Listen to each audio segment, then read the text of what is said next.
What's going on, everybody in Wrestling Review Society Facebook page, YouTube page, Real Pro Wrestling, and wherever you're watching here tonight? Guys, we were supposed to be interviewing Teal Piper, the daughter of Hall of Famer Rowdy Roddy Piper. Unfortunately, she had some things come up and she was not able to make it. So we're going to do another episode of Wrestling with My Family. And we're going to be talking about something that's taken the pro wrestling world by storm as of late, this partnership between AEW and Impact. So we encourage you to comment along. We encourage you to give us your thoughts on it, and we'll definitely take comments from the section, and we'll discuss some other hot topics in wrestling today. But before I bring my guests on, guys, I'm so thrilled and pleased to announce that this stream is brought to you by the Coldest Water. This is by far the best water bottle I've ever had. I made my daily water bottle when I left for work at about 7, still had ice in it when I got home about 9 p.m. It's absolutely fantastic. Guys, if you want to get your hands on one of these bottles, make sure you go to thecoldestwater.com. The link is in my description, and they're currently having a giveaway. So all you have to do is follow that link and register for the giveaway. It is absolutely free. And if you do decide to go and purchase one of these bottles, use promo code WRESTLING at checkout to save 10%. That is promo code WRESTLING. All that information is in the description of this video. Also want to do a huge shout out to Real Pro Wrestling. If you guys have seen the videos I've posted, I recently did a ring announcer job for them and had an absolutely amazing time. We have the owner of Real Pro and one of the referees from Real Pro here with us tonight.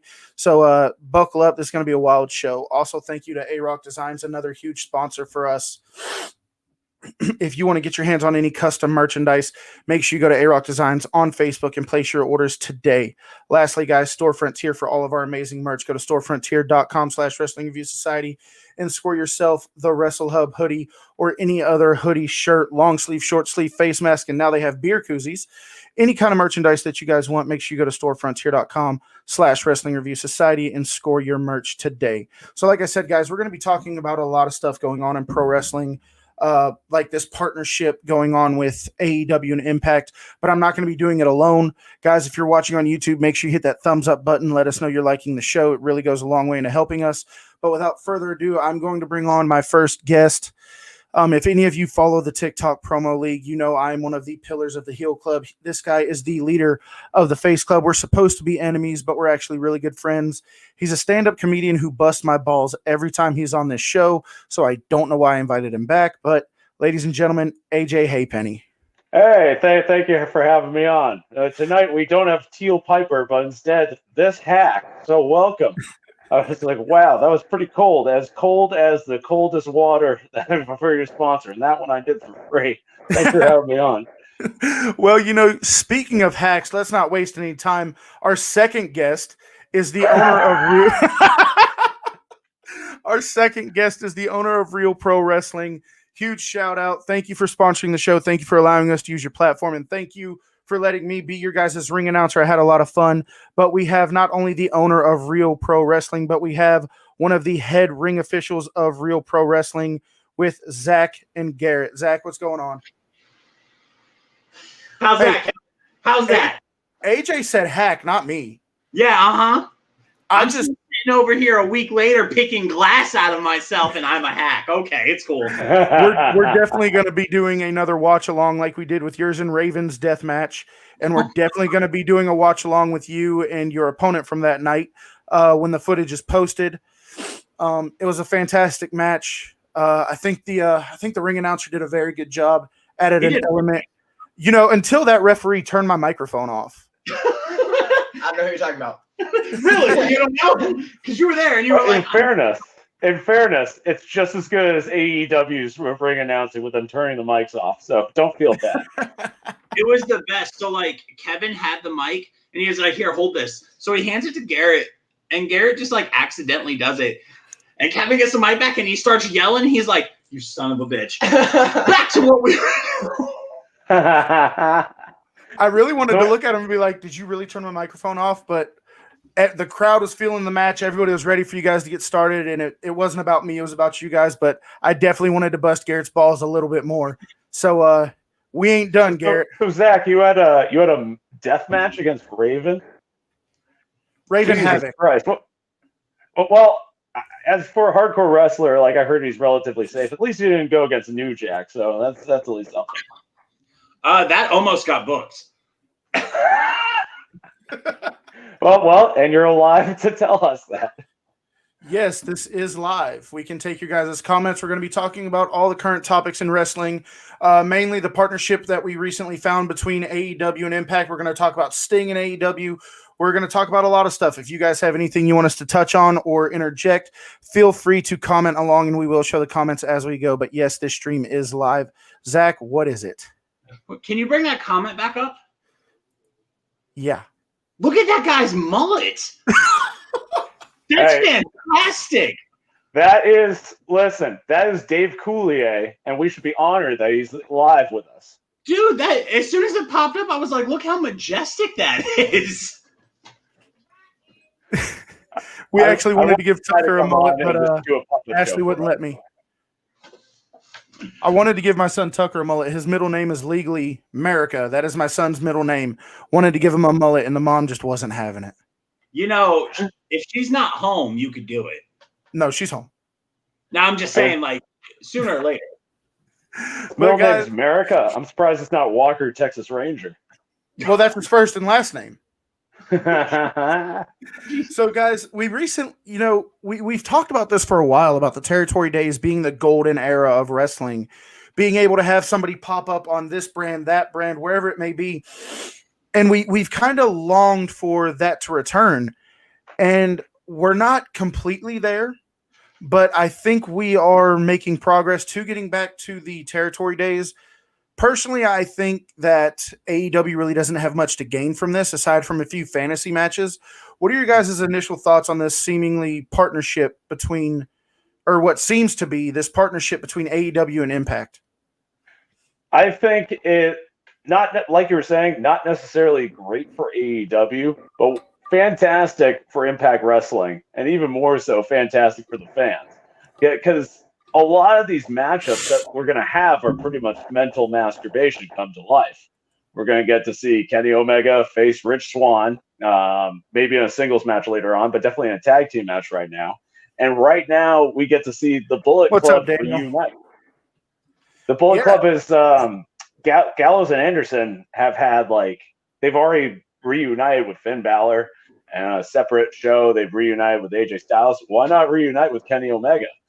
I don't think AEW has like much to gain at all, with the exception of like maybe like having Gallows and Anderson on, and then maybe we'll get to see the dream match of the North versus FTR. But that's only if the North shows up on AEW. I don't think AEW has anything to gain if FTR goes on their show. Yeah, and that's kind of like where I'm at. I don't think they have like viewership to gain. And, Tony Schiavone actually said it when Kenny was coming out to the ring. They announced that Kenny Omega being on Impact added 33% more viewers. And then Tony Schiavone immediately goes, well, I'm glad he was able to bring 6 new people to watch Impact. But I think that the only thing that Impact or AEW really has to gain, the key match, the first match I think of is the North versus FTR. But I also go to the Young Bucks versus the Motor City Machine Guns. Now I know we've already had this match, but these several are two times in Ring of Honor. But these are two completely different teams now. I want them today. I want Guns versus Mox today. versus Callahan. Yep. Mox versus Callahan.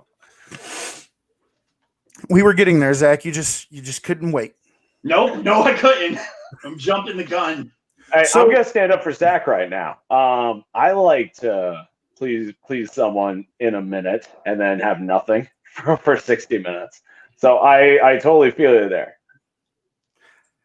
Hi, how's it going? Thank you for watching. I always forget how to pronounce your name. Please forgive me. I watch you on 2020 all the time. You're one of my favorite contestants. Hello, how are you? Thanks for watching. It's literally right there. Just pronounce it now, Kevin. Yeah, go for it, AJ. That's AJ Kincaid. That's it. Yeah. Thanks for. Anyway, son of a bitch. I don't know why I bring him on. I mean, he's great for ratings. I mean, we got a packed house tonight, guys. Thank you so much for being here. Like I said, Teal Piper did back out at the last minute. She had some unexpected things pop up, but these guys were more than happy to come on and save my behind so I didn't have to come up here solo. So We don't have a life. the first time we actually saw this was the Mox versus Omega match. And Don Callis is ringside, gets involved. Kenny uses the microphone. They run out. Yeah, the microphone that was turned off on him, just like that referee did to you. Yeah, just like the ref did to me. We see Don Callis say, I'm going to tell you all about it on Tuesday. He mentions Impact. And like I said, I like it for the dream matches. I like it for the potential of the Bullet Club reuniting. When you have Gallows and Anderson, let's say they come to AEW. Now you have Gallows, Anderson, Omega, Cody, the Bucks, Hangman. You have more parts to the Bullet Club. But what I don't like is this past Tuesday on Impact, Kenny gets involved. He gets in a little scruff with Rich Swann, the Impact Heavyweight Champion. And then Don Callis grabs the AEW title and basically says, this is the real championship. Yours don't mean shit. This is it. But Don Callis is the EVP of Impact. He is shitting on his own title to promote another company. And that's really the only – it should be Callis and Khan going back and forth saying, we're the best, we're the best. But when you have Callis shitting on his own title, that's where I kind of draw the line. Like, you're just spitting in your roster's face. Isn't that not any different than when Vince McMahon, this was 2002, said that he hated his company, and he said, I'm going to kill my company by bringing in the NWO, because they're way better than anything going on right now. But that's talent. That's not your title. No, but like what Callis is doing is he's making AEW a priority. And the reason why he's doing it is because he knows that nobody fucking watches Impact. Like, let's be honest here. How many times can you honestly say that you sit down to go, I can't wait for Impact, and I can't even tell you what day it's on? Ever since Slammiversary, I've been excited to see Impact, but that's been since Slammiversary. A friend of mine turned, and I'm like, you know what? I'm gonna watch it from now on after that. But before that, I totally see where you're coming from. I'm gonna watch Impact. I had the TNA app where I was I had it for an entire week before I canceled the subscription, just because like I can't get into Impact. I really can't. So Cal is turning around and shitting all over his title, his roster, his company to appease the AEW fans. It's still making people go, well, I'm going to actually turn into Impact. I'm going to see what's going on here. You know what I mean? He's going to pull that audience from AEW, because let's be honest, AEW is leading in ratings and in numbers right now. And it has been for a while. So he's trying to get that AEW rub by appeasing everybody. Now, if those two just honestly merge together in some way, shape, or form, I'm not saying like, oh, AEW takes over the Impact name or Impact with that would never fucking happen. Anyways, but you have two, honestly, like you have the second leading figurehead that's going up against WWE right now, who's crushing it in ratings, storyline, the talent, the entire nine. And then you have Impact, who is like, this is gonna sound horrible, but like AEW is the hot one and Impact is the fat friend. All right, you get the package deal when you pull them both together. You see what I'm saying? You're gonna build a powerhouse to really compete with WWE, and that's what it is. But do you think Impact is that the partner that's going to? A lot of people are saying it should have been New Japan, and I would have to agree. But I'm not saying that there's nothing for Impact to offer. The Impact has the North. They have the Good Brothers. They have the Machine Guns. They have Sami Callihan. I think Ace Austin is absolutely amazing. Ace Austin's the next big thing. No, absolutely agree. But another thing we see floating around is Kenny Omega, the AAA champion, the AEW champion, and now they're teasing at, will he get the Impact title? At what point does this become less of a merger and just AEW being like, look, our guys couldn't hack it, so we brought in the AEW roster to help us out. Like you can't put your titles on AEW talent. It's pretty much, it's not necessarily like a merger, but more of a partnership, which is not too dissimilar than what Ring of Honor was doing with New Japan for like 10 years. a lot of people would agree with you that it should have been New Japan, but at least this kind of partnership, it's something new. It's something to talk about. And since they're in the U.S. and they don't have to fly all the way to Japan and back, like this partnership is a lot easier to maintain. It's a lot easier to swap out talent rather than get an Okada. Would I rather see an Okada versus Kenny again rather than Rich Swann? Sure. But this is something new. And to me, this is an exciting time to be a wrestling fan because of it. Who's to say that New Japan won't happen, though? You see what I'm saying? Because like you just said, they've been trying to for a while, from my understanding. Kenny's probably first option was New Japan. Like when this was brought to the table, Kenny was probably like, New Japan, please. And like the paperwork was probably all sent, and they were just trying to figure out how to work it with everything else. It's easier to take on Impact, who isn't as big as New Japan. You see what I'm saying? So you take in the lesser one of New Japan, and like that's AAA is also really big. You know what I mean? Like when you think and of who's like to say we won't see that later? Mm-hmm. Yeah, I think one of the things we have to take into account is that, COVID and the travel restrictions. Who's to say once this is done and over that Impact or New Japan won't have guys regularly on Impact or AEW? Given the current circumstance with the pandemic and everything that's going on, clearly anything to do with WWE is off the table. That really leaves only two companies. If you, depending on how you look at it, I mean, of course you have CZW. I believe they closed up shop though. You had CZW, a pretty big indie company, but really the only other two companies you had were, and we've kind of seen this as well with the NWA or Impact. I'm a big fan of the NWA. I would love to see Nick Aldis come over. I would have loved to see Zicky all come. been asking for it. That number 3 match with Cody. Oh my god. The first two were so good.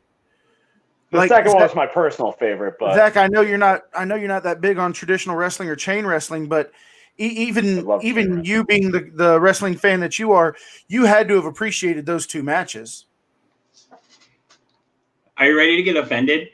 He didn't fucking see them. No. but that's the beauty of it. That's the beauty of it, which is why like Zach didn't see those matches, but then you're integrating a whole new audience so that people can actually see these matches. Because he said before, "Oh, I didn't even know what night it's on." Now you know what night it's on because they're coinciding. I just want to take 1 second to address this comment right here. I want to thank you. I want to thank everybody who tunes in to watch it. AJ being a stand-up comedian, Zach owning his own promotion, Garrett being a major part of that promotion. We all have lives that we need fans, we need supporters, we need all those people. So I'm in great company when I say this. This doesn't happen without people like you who tune in and watch every week and comment. So I'm just here with a webcam. You guys make this a show. So thank you. Pronounce his name now. Microphone with a power button. Stop it. Let's pick on the kid who is dyslexic and illiterate. Yeah, right. Gary, you talk too much. I know. Oh man, but the thing is, how can you go from let's just say that they did what a lot of fans want, and they had a partnership with New Japan first. How can you go from New Japan to Impact? If anything, you want to start at the smaller ones. Start at Impact. Well, I mean, the higher ones like the AAA, like Zach was saying, and then the argument that can be made that the first partnership was with the NWA. That is true. That is actually true. Ricky Starks was NWA the first, and Ricky Starks, before coming to AEW, was the first NWA television champion when they brought the belt back. When they started using it again, he was the first champion. Then you had Thunder Rosa, who's defended the women's title. Serena Deeb's defended it. Really, the only person we haven't seen pop up which I understand that the tag champs are kind of in limbo right now. One half of the tag champs being James Storm, who is now back in Impact. Eli Drake still under contract with the NWA, but the great white whale, the unicorn that we're all waiting on, we're just waiting on Aldis to show up. Mm-hmm. So What would that third match be? If you were going to book it, what would that third match be? Iron Man. I mean, you started out with a traditional wrestling match at All In. You had a 2 out of 3 falls at NWA 70, which I liked Cody's mentality going into this match. For anybody who didn't watch it, it was a 2 out of 3 falls. Aldis locks in the cloverleaf, and Cody taps immediately to save himself from getting hurt so he can still go the distance so he doesn't sit in that submission for forever. So he taps out. That eventually cost him a 2-1 victory. But I don't think you can go to it's got to include more falls than 3 because you have to one up that 2 out of 3 falls. And the only match where you can, unless it's like a best of 7 series, a long strenuated thing, but then I think that's too much. Cody and Aldis, they're going to run out of things to do. And I can't believe I just said that. So I think the way you go is a 60-minute Iron Man match. I went 46. That is way better than the idea I had. I had a dog kennel match, bring back from 1999. I like your idea way better. So hold up, and this is just a thought, but what if the end goal to this whole thing with Kenny and Impact, Kenny and AAA, future for New Japan, and then you're looking at NWA also. What if the end goal for this is just wrestling? It's wrestling under one umbrella. You see what I'm saying? Where no, you're absolutely right. That's where that would be where you would want to see it. That's what you want. You know what I mean? You don't want it. What if it just got to the point where they were just tired of being it's always fans divided? You see what I'm saying? It's, I like this and I like this. And, I've never watched this product because I'm solely stuck on this product or I'm sworn to this product. What if you took all of that, pushed it aside, and you were I'm going to put everything under one fucking umbrella. So this way you can see AEW, you can see Impact, you can see New Japan, you can see, NWA, you can see ROH, you can see everything that honestly that we work so hard to show you. You know what I mean? Well, I think it's funny, or I don't think it's funny. That was a bad choice of words.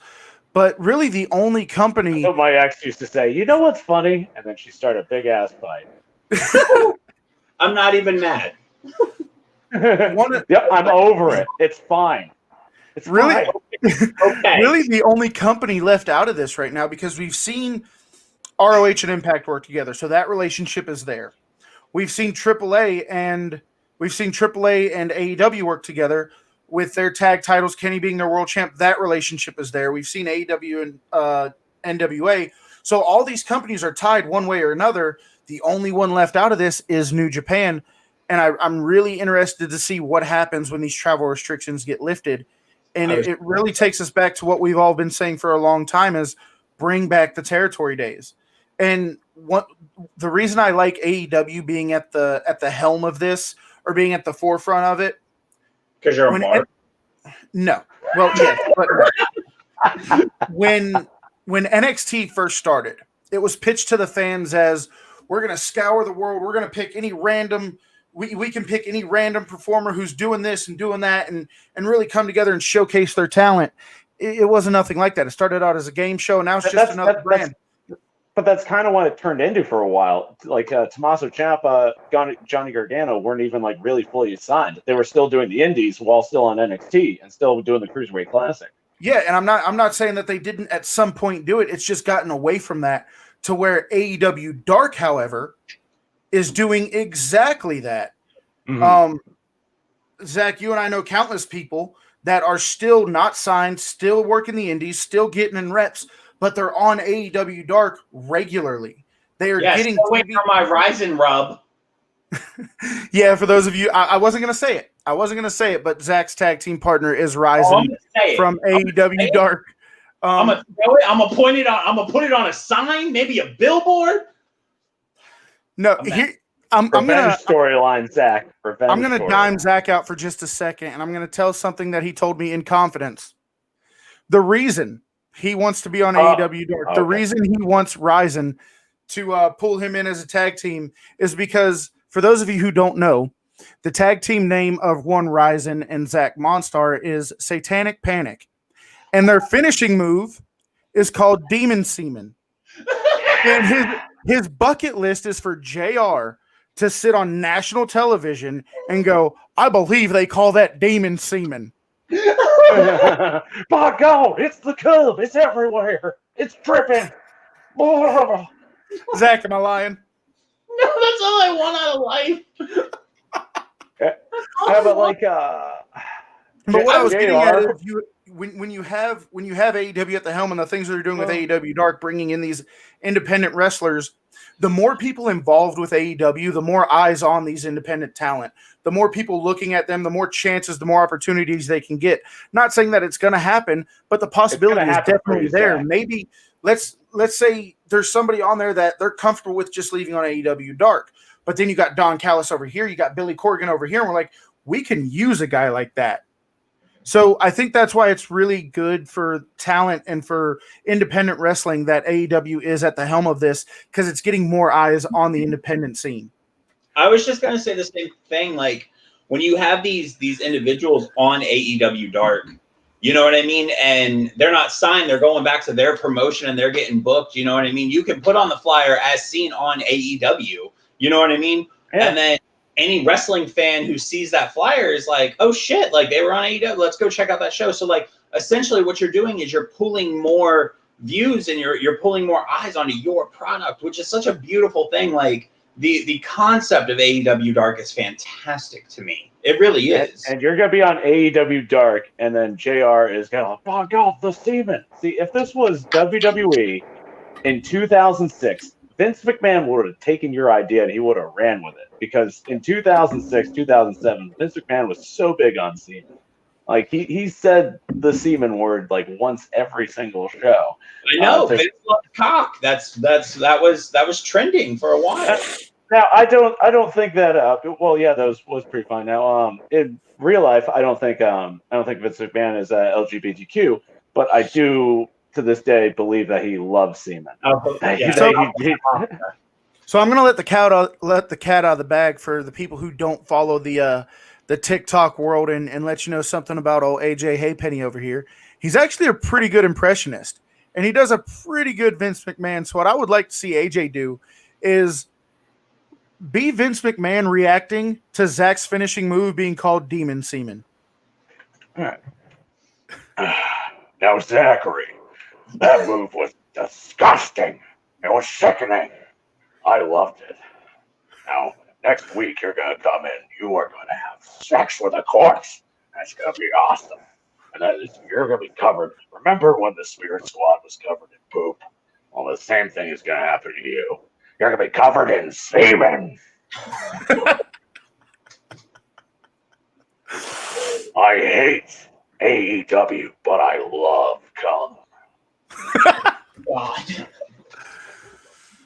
Oh my God. This show took a very, very dark turn. It took a very light turn.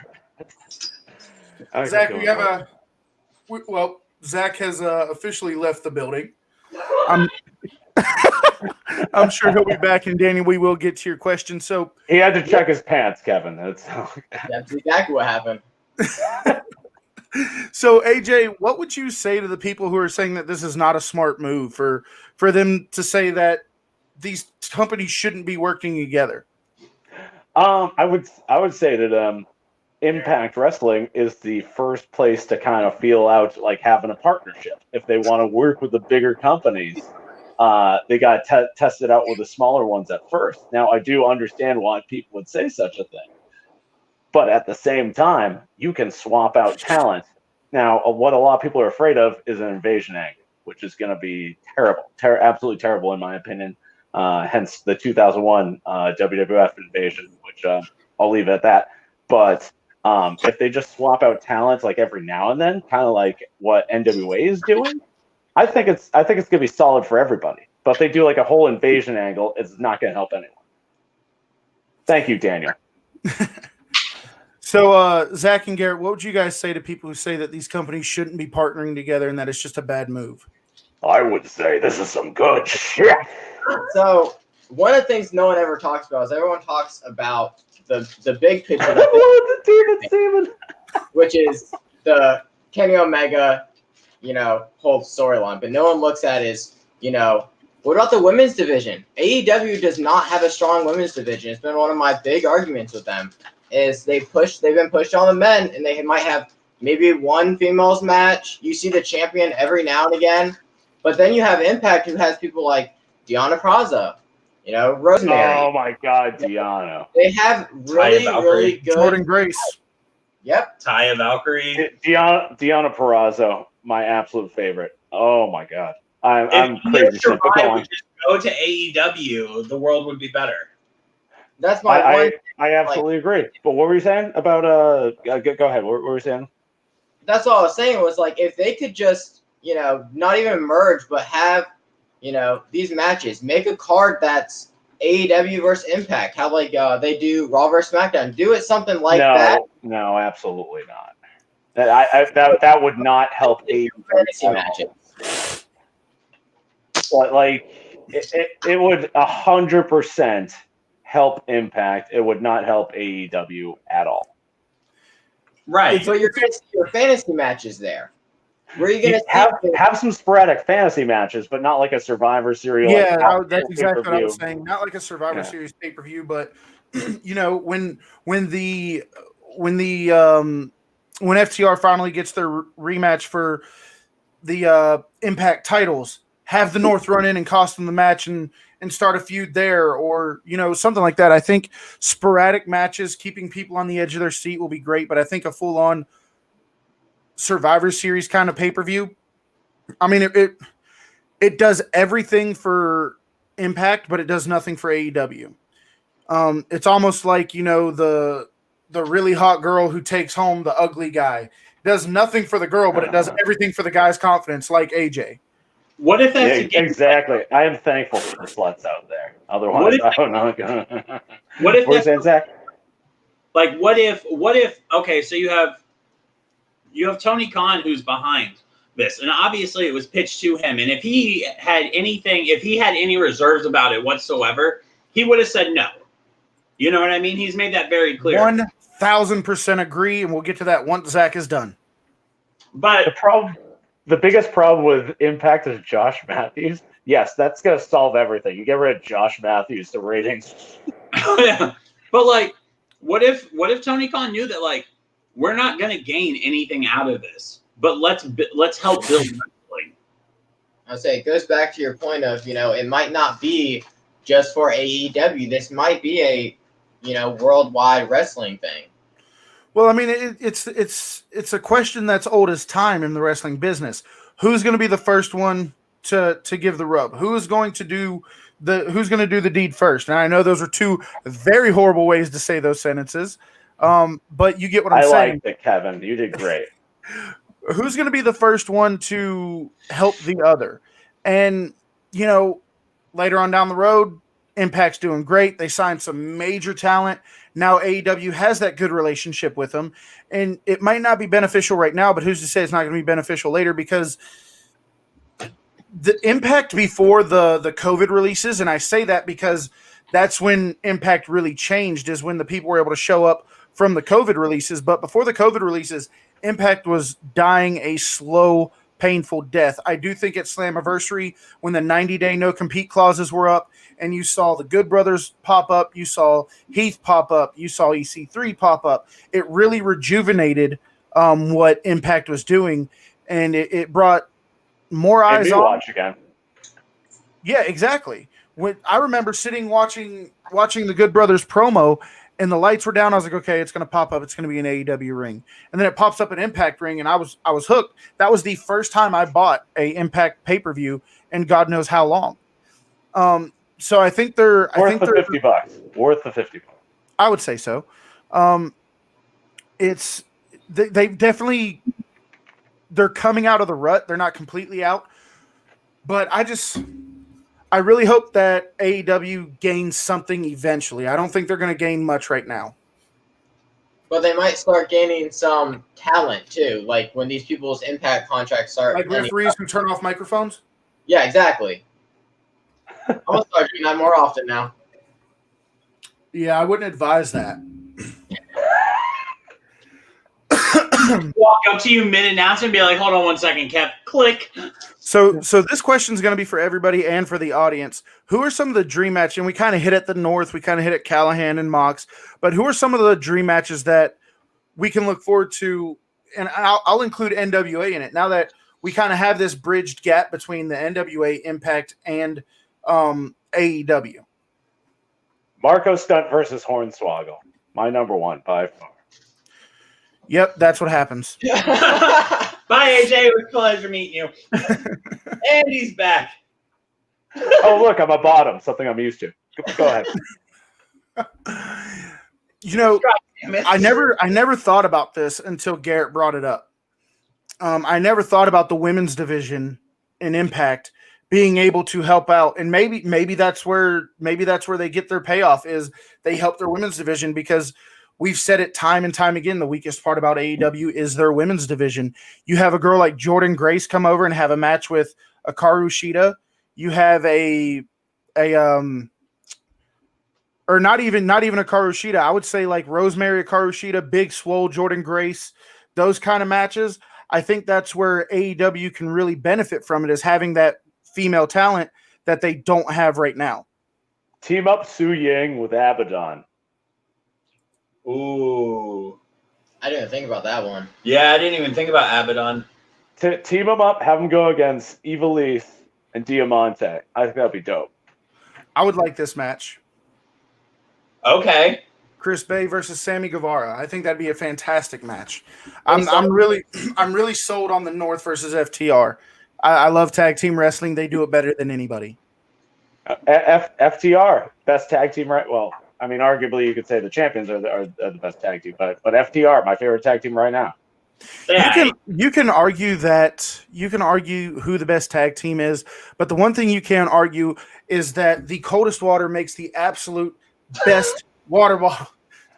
Hey, I'm trying to pay some bills here. Shut up. Something you can't argue is the amazing product from the Coldest Water. Guys, if you want to get your hands on any products from the Coldest Water, the absolute best water bottles on the market right now, go to the link in the description. Pick out which one you want. Pick out what color you want. And at checkout, make sure you use promo code WRESTLING to save 10% on your purchase. Can I pay some bills too? Go for it. This broadcast is brought to you by Raycon. You're not actually sponsored by Raycon, are you? I'm not officially sponsored, but I did rob a Best Buy, and I think that's me giving back. Don't be like me. Don't drink soda. Drink water like Kevin. There you go. There's my shout. So aside from Mox and Sammy, Zach, who are you looking forward to?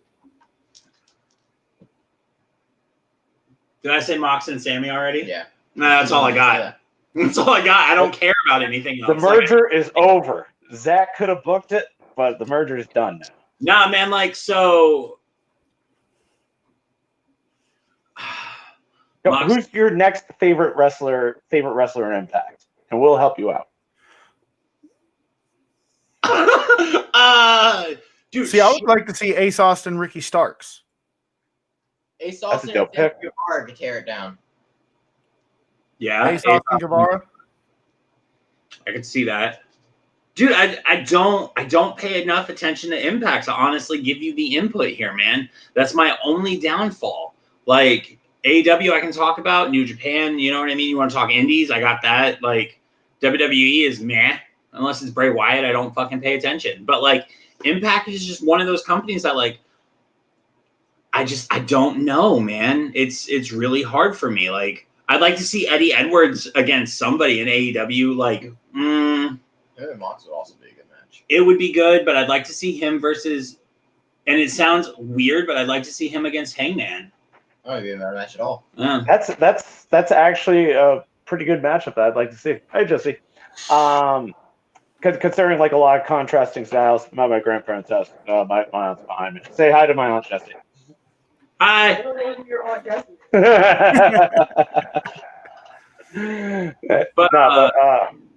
Yeah. What you got?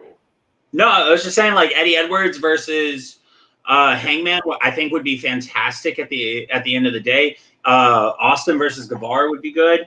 You're also What about Eddie Kingston versus Eric Young? Okay. Like Okay. the sadistic side of Eric Young, this new American Psycho Eric Young versus Eddie Kingston. Okay. I can see that. I could see them more teaming than anything. I'd like to see. What's We got- Jack Evans' name? Jack Evans' tag team. It's Jack Evans and Hybrid 2, Jack Evans and Angelico. Versus Motor City Machine Gun. Nah, I think that's a waste of a match. Nah. I mean, it's two similar styles together. The only thing Angelico ever did was he jumped off of an office at Lucha Underground, which was great, but he is a fantastic chain wrestler. I will give him that. he's a fantastic submission artist, yes. Okay. I think he just hasn't found like his stride yet. He just hasn't found his like renaissance, if you will. They're trying to book him almost like a Zack Sabre Jr., if you will, since they can't get a Zack Sabre Jr. right now. So we have our first sanctioned, booked, whatever you want to call it, match with AEW talent and Impact talent together. We have a portion of the Bullet Club reuniting with Kenny Omega, and they actually called it the Bullet Club, with Kenny Omega, Carl Anderson, and Luke Gallows versus the Motor City Machine Guns and Rich Swann at the next Impact pay-per-view. I think this is something that, and I go back to what AJ said, I think this is something that can be very great if it's left to what it is. Now, if you have a shit ton of AEW talent coming in and you have a shit ton of Impact talent coming in and they try to do an invasion angle, I think it's going to shoot this in the foot. I think they have the opportunity to do something very special, something that hasn't been done in a very long time. There's just a million ways to screw it up and really only one or two ways to pull this off the right way. Mm-hmm. And the right way is to not have a whole invasion angle. As long as they don't go full invasion, I know I'm doing Tropic Thunder here, but as long as they don't go full invasion, I think they're going to be good. EC3 was badly misused in WWE, and he's another one that I understand he was an Impact. Now he's popped up in Ring of Honor. I'm still not sold that we won't see him in AEW eventually. Mm-hmm. Especially with the merger going on. Went to WWE. Not all of them. What's that? I said I'm mad that the Rascals went to WWE. Like, yeah.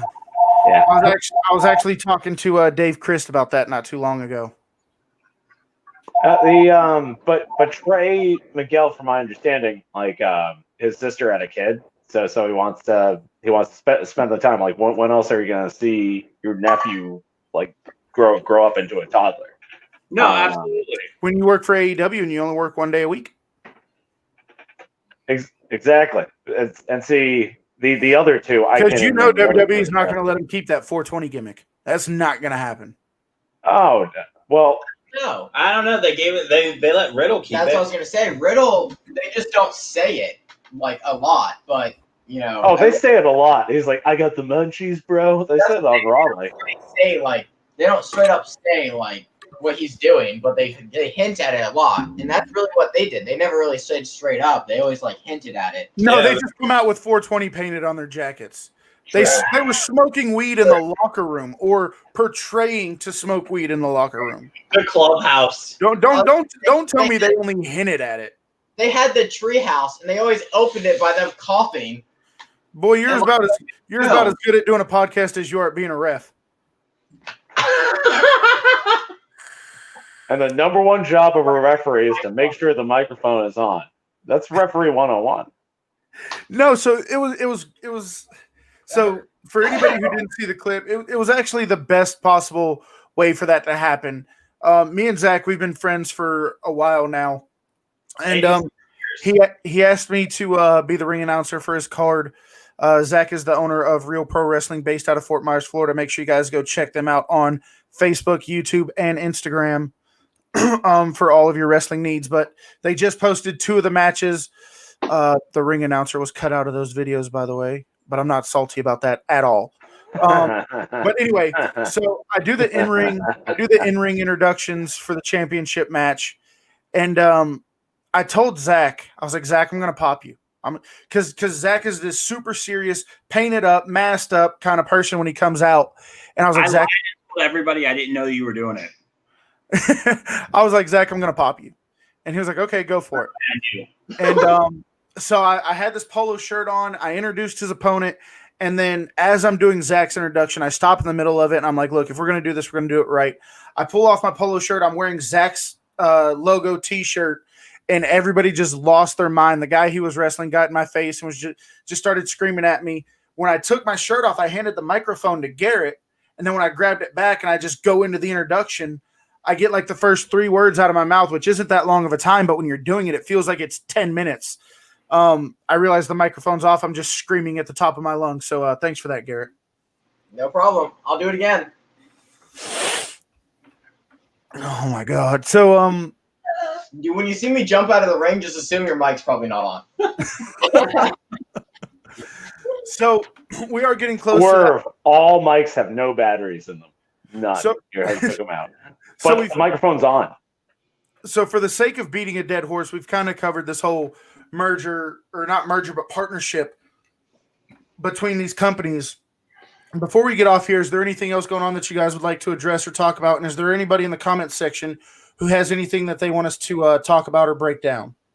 It's kind of obscure, but I saw an episode of NWA Shockwave for the first time. I was blown the freak away. Like obviously, there's no crowd, but they had a main event match. It was Thunder Rosa versus Priscilla Kelly, and they were stiffing the crap out of each other. Like I was absolutely. I've seen matches with Priscilla Kelly before. I thought they were okay, but like this one, I'm like, holy shit. Priscilla Kelly's a dumpster fire.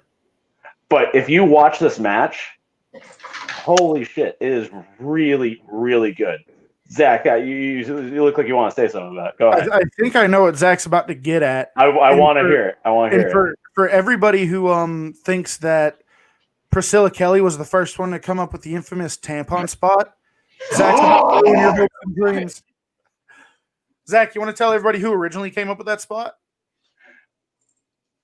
You're looking at him. All right, hold on. Hey, it's 2020. I'm not going to judge. If he's got a mangina, it's all good, man. No, I'll tell you what happened in the match, and I'll tell you the spot, and I'll tell you. You pulled it out of your vagina. What's going on, guys? Thanks for watching. And yes, Thunder Rosa is one of the absolute best. 2017, 18, 17. One of those days, 17. I think it was 17. If you can't get it right, AJ, I will mute you. I don't have that power, but I think I do. I'm not 100% sure. But you don't. Just touch Kevin. It wouldn't be the first time Zach's touched me. So it was about 2017. It was the main event match. It was me versus Kikyo in I guess it was just a hardcore match, but we were using light tubes. And what I did was I put her in the Shattered Dreams. She hopped up to the second. I super kicked her legs out. She fell in the Shattered Dreams.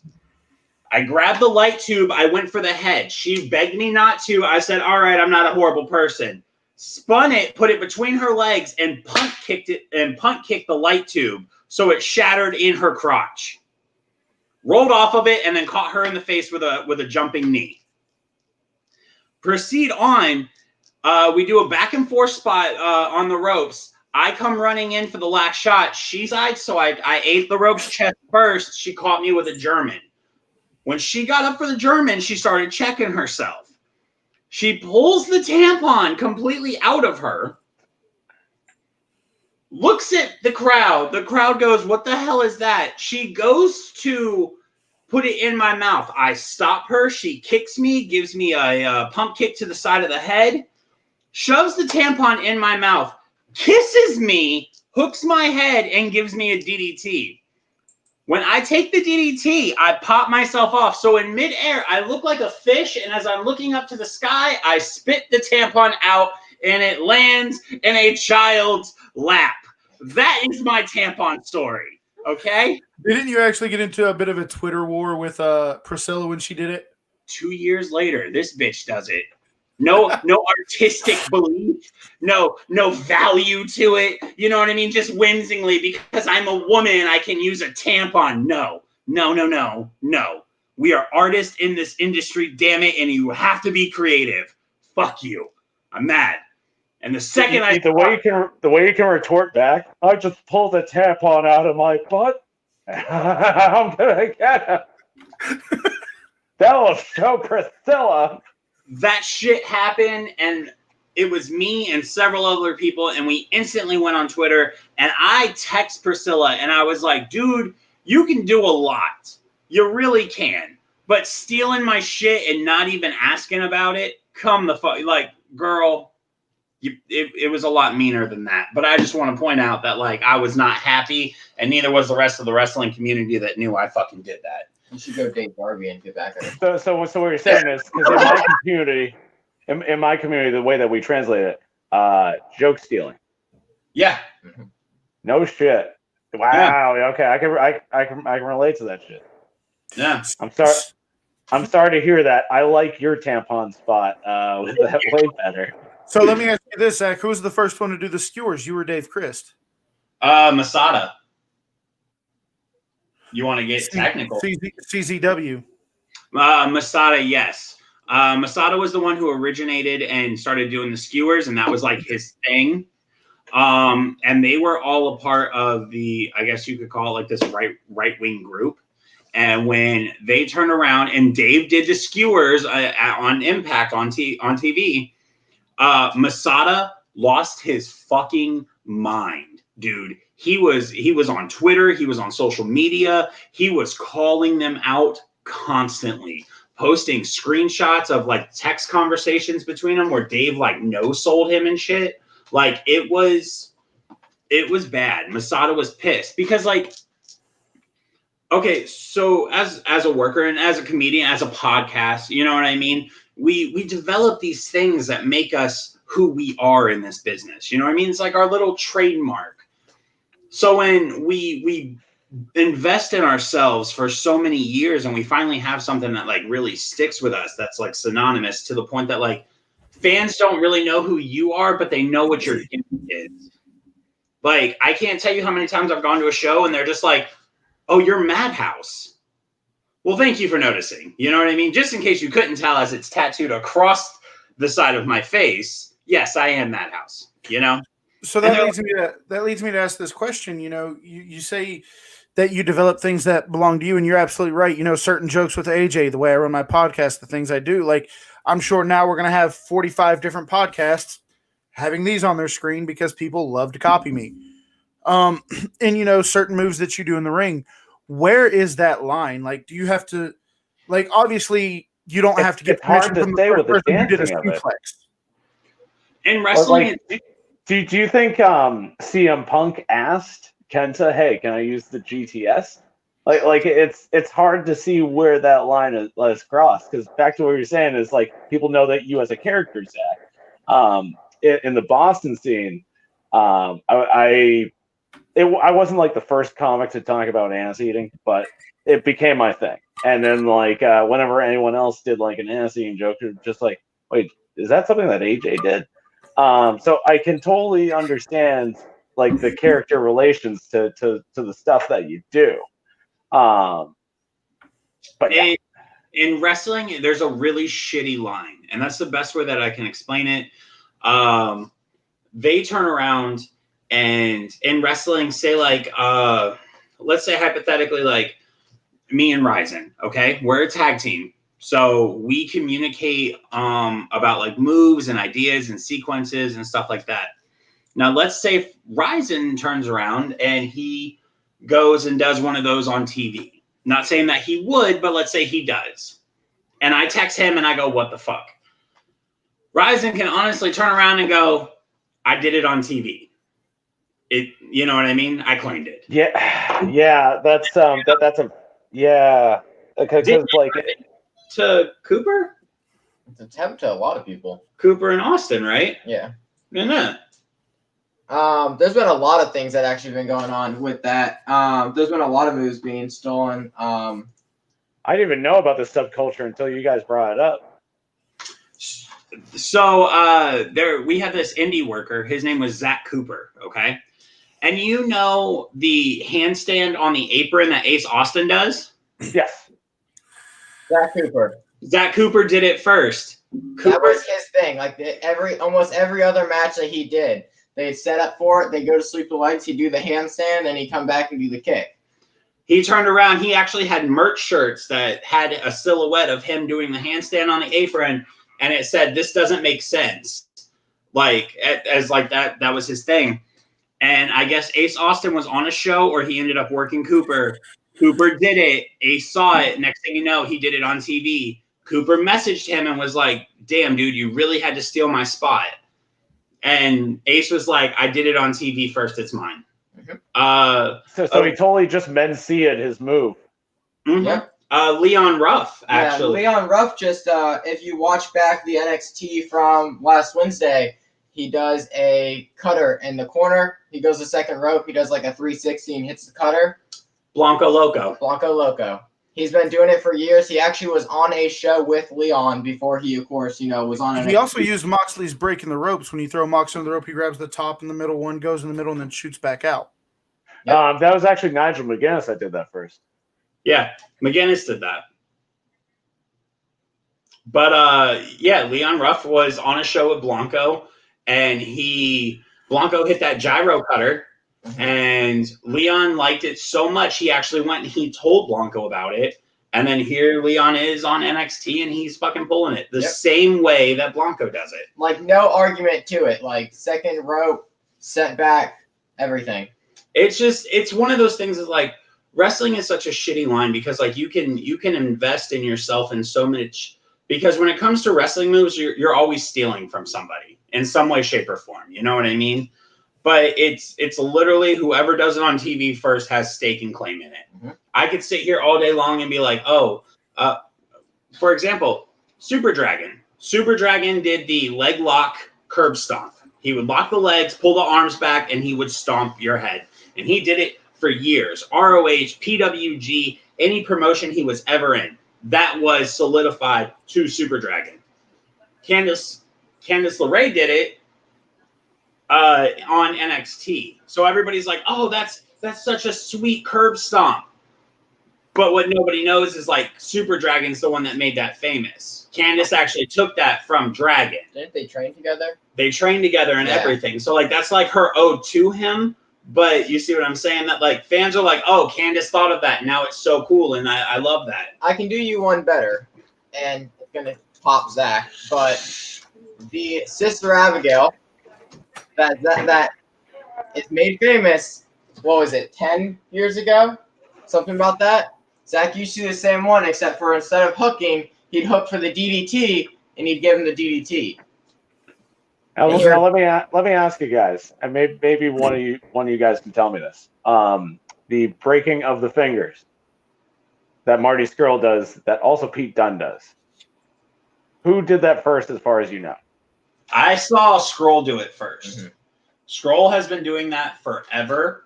I saw Scurll doing it before I even knew who Pete Dunne was. I say, but Pete Dunne has been working a lot of the indies, so like he might have been doing it.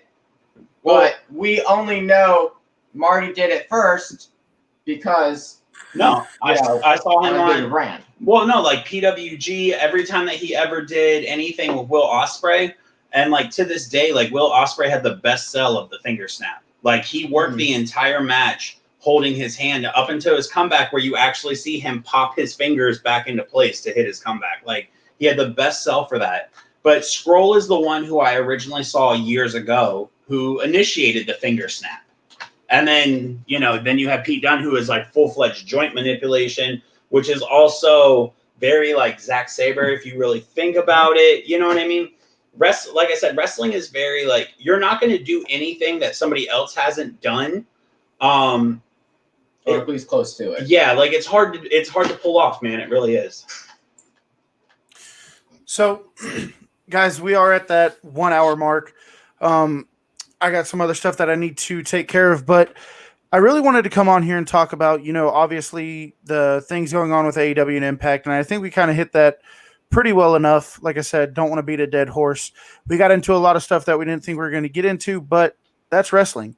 You start one place, you end up in a completely different place. I want to thank everybody who took the time to sit down and watch. I want to thank Zach and Garrett for being here. I want to thank AJ for being here, even though he busts my balls every time he gets on here.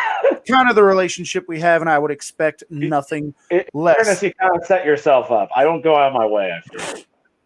No, you're just really good at finding those little openings, and then you just boot the door in. Fair But enough. That's the makings of a good comedian. And you know, I sit down and I watch a lot of the stuff AJ posts. And don't get me wrong, AJ, you're a very funny guy. But when you start heckling with the crowd, like when they start coming at you and then you just retort off what they say, some of your best stuff, man. Absolutely love it. I don't go out of my way. I'm not a crowd work comedian. There was one I did yesterday. This was a corporate gig, and then there was one guy that yelled out. This is for like a company in Boston. Some guy yelled out, "You guys get paid for this?" And I'm like, "Yeah." And we took it out of your bonus check, motherfucker. And I'm just doing this. All the big wigs are laughing at him. And then I told him that I got paid $200,000. I spent it all on Blow on his Christmas bonus alone. I don't go out of my way for that stuff, but it's stuff like that gets the highest amount of views. So like you were saying, Kevin. One day, whoever Facebook user is, one day we are going to sit down with as much time as possible, and we're just going to cover everything that we can. Unfortunately, tonight we are on a bit of a time frame, so I do want to thank everybody who watched. I want to thank the Coldest Water Company for sponsoring this show. Guys, like I said, the link is in the description. Go check out their website, and if you decide to purchase any products, make sure you use promo code WRESTLING. Promo code WRESTLING. It is all in the description to save yourself 10%.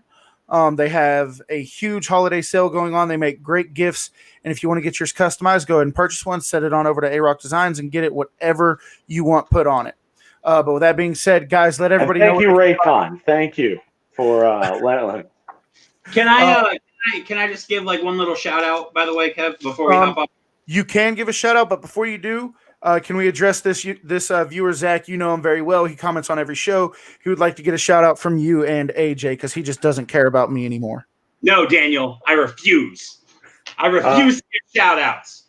I refuse to shout out Daniel Smith. I will do it as if what's up, Daniel man? Smith got hired Vince McMahon on Cameo. Daniel Smith, you're fired. Zach, it's great, isn't it? It is. It's fantastic.